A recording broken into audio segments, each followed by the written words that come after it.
So here I am still exploring Rumney Island. Windsor on that side, Eton on t'other, and look, there's a weeping willow or something like that. And Upper Club is on the other side. And I don't think I've ever in my life seen anybody walking along on this side. But as I was saying, there are, well look, see poles there. Why did someone bother to put poles in the ground? And this well-worn path. So Upper Club was where they used to play cricket. And then there's a Finch Hatton Bridge beyond it, which leads over Pocock Lane. There's a stream at either end of Upper Club. And forgive me, I can't remember what the streams are called, but later on, the land in between them, further that away, is called Mespots, as in Mesopotamia, as in Greek for the land between two rivers. No, we're not talking about Iraq in this case. So in the summer, it might be all but impassable when these brambles grow here, the thickets, and when the place is full of foliage in the height of summer. And I imagine there's a sort of rich stink of things slowly rotting early in the autumn, but we're well on. We're into November, so it's not. And you can see how narrow the Thames is there.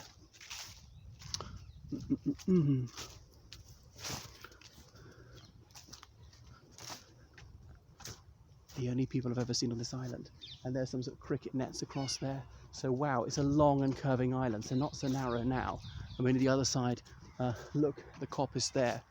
Very dense vegetation. So the verdure is just splendid at this time of year.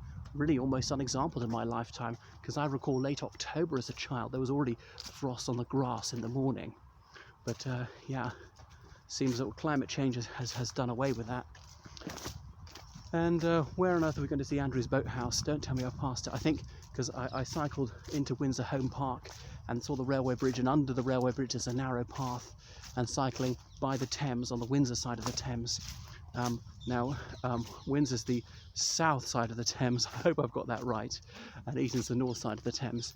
So the curious thing about this island is very narrow in places and very thick in others. So look at those, the coarse, waxy sedge they've got there. So all sorts of plants, rushes that would be a bit below water. And look at that pole there. Why would someone bother to put a pole there? And like steps down. Maybe you can make out the steps down. So anyway, it's a voyage of discovery for me. This is what I like. I know it's not exactly urban exploration, but I don't like being deep in the countryside. I like being close to human habitation and civilization. So a few things to see, pondering about history, because the word Eton is derived from eight, as in island on the River Thames. And there are, well, at least 3 islands between Eton and Windsor. There might have been more, of course, when the water levels were higher, perhaps seasonal islands, things like that. So now, sort of mystery is solved. When we were looking across from Eton, I wasn't quite sure what's an eight and which bits are spits of land, but not actually islands, and so on. Sometimes you're not sure if you can see one island or 2, things like that. Because I wasn't an oarsman, I wasn't going to rowing, I was only going to rafts, the most central boathouse. There are 3 boathouses at Eton, and so the serious rowers would come up here to masters, which I'm about to show you. So here we are. So we're right at the end of the island. And there behind me, you can see Master's Boathouse. You see the concrete slipway. There it is.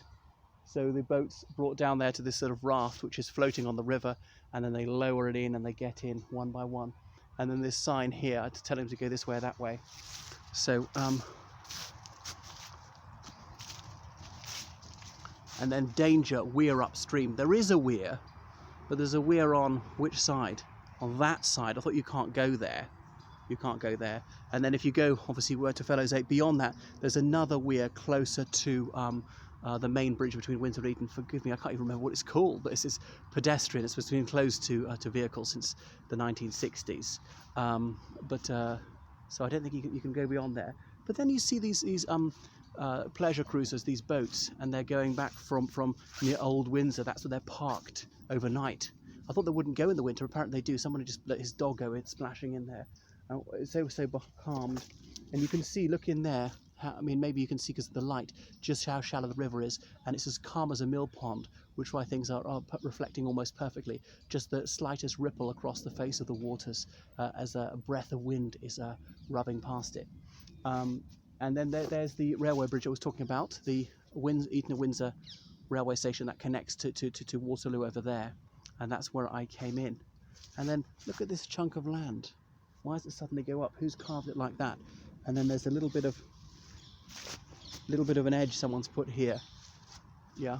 Well, maybe you can't see it. So human hands have shaped the contours of this 8. And that's it. So Windsor's over on that side. And I was cycling under the railway bridge, which I mentioned, when I decided to take the river path, and finally came up and I found that little bridge that connects the mainland to this 8 to Rumney Island. Footbridge only, no bicycles allowed across, because there's a weir or a lock. There's a weir at one end, a lock a bit further on.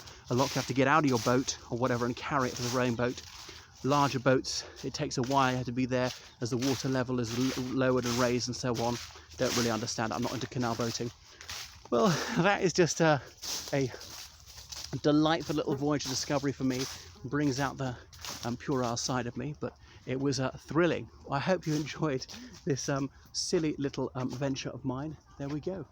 Okay, so I hope you carry on watching my more worthwhile and cerebral videos on Georgian Island, the British Poesy Channel, English law and so forth, where I dip into my interests. Their Catholicity is unusual. All right, toodle pip.